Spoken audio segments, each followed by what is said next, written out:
first time I saw this house, you're a little blown away, your jaw's a little dropped. Right when you walk in is, you have that staircase and that gorgeous, limestone floor.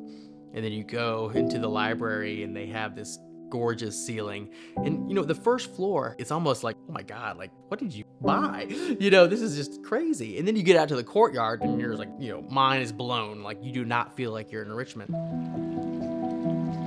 When I saw this, I fell in love with the whole entire thing.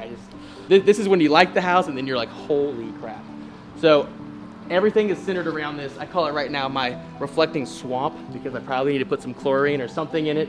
I don't know if this was used for koi fish or just literally to have a water feature, but it really anchors the whole courtyard, which anchors the whole home. There's a reason there's no front door because this lot had to be created around the courtyard because all those Italian and Spanish homes, the courtyard was such a thing. All the windows open out onto the courtyard. So you really get a sense of the outside and inside are part of it. And that's an awesome part because we do sell a lot of outdoor furniture. And there's this new group from Summer Classic called, I think it's like Italia or something like that. And I was like, oh my God, that's perfect. It has that wrought iron look, a little bit more European bistro. I didn't need a designer to help me pick this. I was like, we are putting those in there tomorrow. You just feel like you're completely transported into another country, but you're literally right in the middle of Richmond, an hour 15 from Farmville. So again, very, very special.